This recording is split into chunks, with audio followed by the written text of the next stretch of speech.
So it's that time of year again when we look at 2014 and we see what films are coming up in the new year which sort of really get us pumped. Now, I'm after making a list of the films which have gotten me really excited that are forthcoming in 2014, so I'm going to run quickly through them. I'm not going to spend too much time going through each of them, just a quick kind of flick through a couple of the ones that really sort of excite me. And see what you guys think. Now bear in mind, some of the movies which I'm going to talk about are probably out in the US already, but over in the UK and Ireland here, we don't get films exactly at the same time, sometimes before, sometimes after, but there's a couple of ones coming out in January in particular which I'm looking forward to. Now, as you know, January is usually a cesspool of crap in terms of movies. There's nothing out. There's a couple of horrors, and there's like Paranormal Activity, the marked ones. I don't want to see that. That sucks. I'm kind of getting out of the thing now of going, like, seeing just every single movie out there, and I'm going to see the ones I want to see, which is probably quite a lot anyway. But first and foremost, next week on the 10th of January, we've got 12 Years a Slave. It's a new Steve McQueen movie. It's coming out. It's got a huge cast. You've got Michael Fassbender, Paul Giamatti, Chiwetel Ejiofor, Brad Pitt's in it, Paul Dano. And, it tells the story of Solomon Northup, who was sold into slavery in the mid-1800s. The movie looks fantastic. It's gotten sort of already a bit of an Oscar buzz about it. Chiwetel Ejiofor his performance is supposed to be fantastic.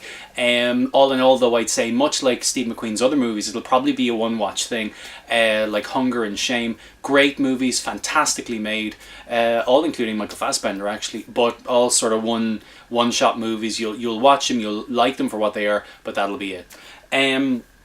On the 17th of January here, we're going to have The Wolf of Wall Street, Martin Scorsese's new film starring Leonardo DiCaprio as Jordan Belfort. Really looking forward to this one. It's topped a lot of people's polls of their film of 2013. It's only coming out here on the 17th of January. Can't wait to see this. It looks fantastic. It runs up to just under 3 hours. It's Scorsese, it's DiCaprio. Can't wait to see it. It's going to be awesome.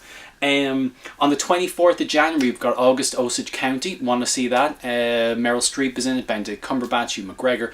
Bit of an ensemble cast. It's based on the play by Tracy Letts, which won the Pulitzer Prize for Drama in 2009. Tracy Letts has sort of written and directed the movie as well. Really looking forward to it. On the same date, you're going to have Inside Llewyn Davis, which is the new film from the Coen brothers. I think it stars Oscar Isaac, Carey Mulligan. It tells the story of a folk singer during the period of a week in 1961 in New York. Really looking forward to it. Like the Coen brothers. I hope it's better than their movie though, Serious Man, because somebody made some comparisons to that and I didn't like A Serious Man, so we'll see what it's like. But I have my fingers crossed for a pretty good movie here. The same day then, you've got Jack Ryan's Shadow Recruits coming out. Chris Pine, Ken Branagh directed. Looks pretty good. You've got Chris Pine's going to be the fourth incarnation of Jack Ryan. Super excited about this. The trailer looks pretty good, and it's Ken Branagh. I love anything Ken Branagh sort of is involved with. Kevin Costner does a turn in this as well, and after his turn to Man of Steel last year, I'm really looking forward to that. Okay, so moving on to the end of January then, 31st of January, we've got The Armstrong Lie. Alex Gibney is one of my favourite documentary filmmakers. He did Mea Maxima Culpa, he had, which I really thought was a very powerful documentary. It was out last year. This one tells the story of Lance Armstrong from the 2009 comeback at the Tour de France and sort of the subsequent doping allegations. Can't wait to see this. It looks pretty powerful stuff. I was a big Armstrong fan, and his fall from grace was pretty shocking for me, so I'm really looking forward to catching that when it comes out. On the 7th of February then, we have the Dallas Buyers Club, which I can't wait to see. It's got Jean-Marc Vallée directing it. It's got Matthew McConaughey starring. It's got Jared Leto, Jennifer Garner. It's a true story, or based on the true story of Ron Woodruff, who sort of started smuggling antiviral drugs from all around the world, for people who needed it in sort of the 1980s and early 1990s. And it tells the film of sort of how he did that, the people he met, and I suppose kind of the people he helped save. So can't wait to see that. Matthew McConaughey lost a lot of weight for that role. He's really gone method for it, so can't wait to check it out. It's looking pretty cool. RoboCop is out the same day. I do want to see RoboCop, but it's directed by Jose Padilla, who I'm not a huge, particularly big fan of, but Gary Oldman's in it. Joel Kinnaman stars as RoboCop. The only reason I really want to see this, and the reason I'm pumped about this, is because I love anything from the 1980s. So RoboCop for me, I want to see kind of what they've done with it. The trailer looked okay, so I'll be interested to see what they do with it. On the 14th of February, two great films. We've got The Monuments Men, directed by George Clooney, based on a group of allied museum curators, museum directors and art historians who go into Nazi Germany in towards the latter part, or the sort of early part of 1945, but the latter part of the war, to sort of save art and stuff like that. It looks pretty good. On the same day then, you have another film which topped a lot of critics' lists. You've got Her, which is Spike Jonze, stars Joaquin Phoenix and Amy Adams. Can't wait for this. This is a movie I'm really, really pumped about, and the trailers have been fantastic. Scarlett Johansson with a very sexy voice thing going on there, and really, really pumped for this. My review of this will be, I'll be looking forward to doing that. Okay, moving into the end of February then, you've two movies. You've got A New York Winter's Tale, which is Russell Crowe and Colin Farrell. That looks pretty good to me. The film which I'm really looking forward to, though, is Jim Jarmusch's Only Lovers Left Alive, starring one of my personal favourite actors, Tom Hiddleston, and Tilda Swinton, as vampires who've sort of aged down through the centuries. You've got Tom Hiddleston, he's playing a rock star. He's completely fed up with modern life and the way things are going, while his wife of centuries, Tilda Swinton, is sort of flourishing, you know, in her role. It stars Mia Wasikowska as well. It looks pretty good, and can't wait to check it out. So the next movie then I can't wait to see is going to be on the 28th of February. We have Hayao Miyazaki's and Studio Ghibli's movie The Wind Rises. Now this is going to be Miyazaki's last directorial feature. It's based on the story of Jiro Hirokoshi, who was a sort of aeronautical engineer or an aviation engineer, and he invented the Japanese Zero fighter plane during World War II. This looks beautiful. Anything to do with Miyazaki and Ghibli, I love it. I'm very sad it's going to be his last directorial feature, so I'm going to have to check it out. On the 7th of March then, we've got two movies. We've got The Grand Budapest Hotel, Wes Anderson, huge cast, you know, starring Ralph Fiennes, Bill Murray, F. Murray Abraham, Matthew Amalric, Adrian Brody, Willem Dafoe, Jeff Goldblum, Jude Law, Harvey Keitel, Ed Norton, Saoirse Ronan, Lea Seydoux, Jason Schwartzman, Tilda Swinton, Tom Wilkinson, and Owen Wilson. Oh my god, there's everybody in that. Like, who isn't in that? Hugh Jackman's not in it. Hugh Jackman should be in everything. And Donald Faison. But anyway, that's going to look pretty good. Stephen Chow's Journey to the West is out that day as well. Love Kung Fu Hustle, Shaolin Soccer. Some great Hong Kong movies in there as well, like Fight Back to School, King of Comedy. I love Stephen Chow. I love his really bizarre kind of humour. Great special effects. Looking forward to checking that out. Towards the end of March, 28th of March, we've got Captain America the Winter Soldier. Looks fantastic, can't wait to see it. It definitely looks like an improvement on Captain America the First Avenger, which was an alright movie. It wasn't great by any stretch of the imagination, but it was alright. This looks like a much, much better film. You've got Robert Redford in there as well, and the film looks a bit grittier. It looks like a bit more spy, kind of espionage movie. Really, really excited, really pumped about that. Can't wait. Noah's out the same day. Darren Aronofsky. You've got Russell Crowe, Emma Watson. For me, Noah, I've seen the trailers. I haven't been particularly pumped about it. I do feel it's the kind of movie that it's going to be Marmite. It's going to be either amazing or it's going to be crap. It's one or the other. I hope it's going to be amazing because I love Russell Crowe and he needs a hit. On the 4th of April then, we've got a film which I can't wait to see. It's Richard Ayoade, written and directed by him. It's the film The Double, which is based on Dostoevsky's The Double, starring Jesse Eisenberg. Really excited about this movie too. I love Richard Ayoade. You'll know him as Morris Moss from the IT Crowd. Here's a picture.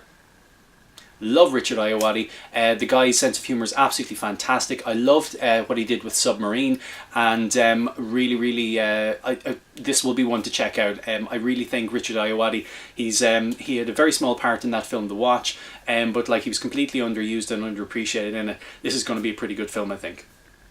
On the 11th of April then, there's the new film from Martin McDonagh, who did In Bruges and Seven Psychopaths. It's called Calvary.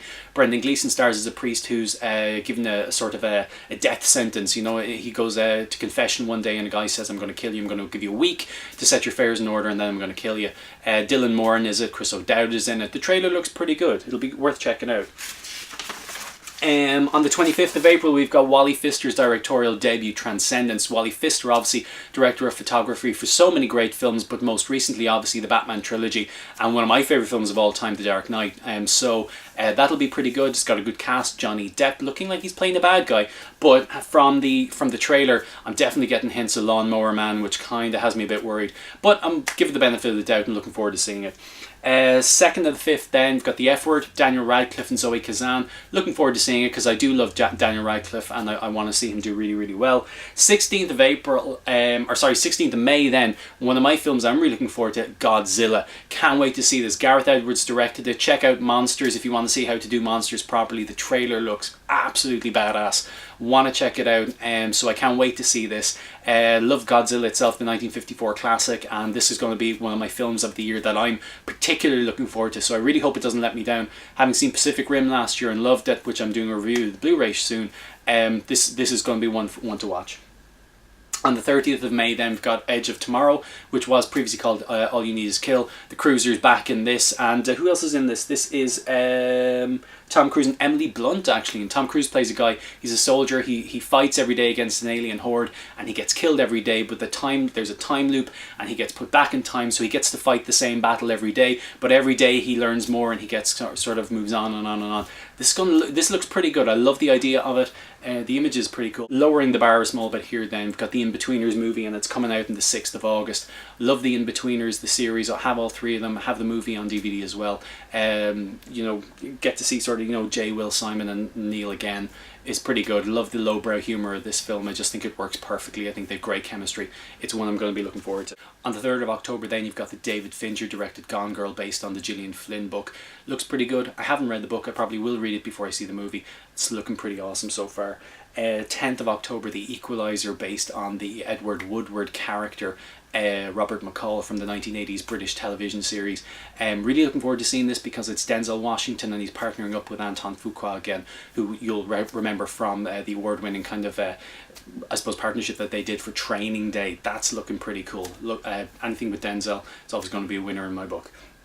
Final two movies of the year, which I can't wait to see. On the 7th of November, you've got Christopher Nolan's Interstellar. You'll have seen the trailer recently with Matthew McConaughey, the voiceover, the inspirational kind of thing. It's got a great voice cast, or it's got a great cast, sorry, and it's Chris Nolan. Don't know too much about this at the moment. There's very few visuals out there at the moment. Even the trailer doesn't give an awful lot away, which is actually making me much more excited about it.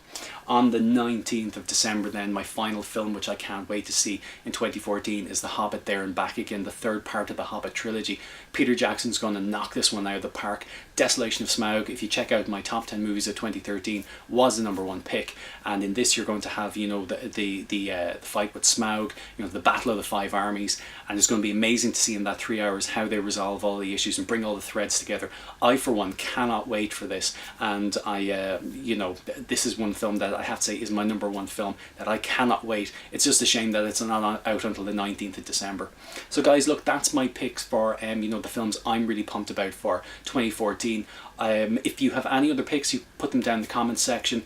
In the meantime, 2014 is going to be a great year. I'm going to share my year with you. I'm going to give you my reviews, a couple of reviews coming up shortly now of American Hustle and All Is Lost. I'll check you out next time. This is Bill with FilmHook, and have a great 2014, and I'll see you here and there throughout the year. Take care.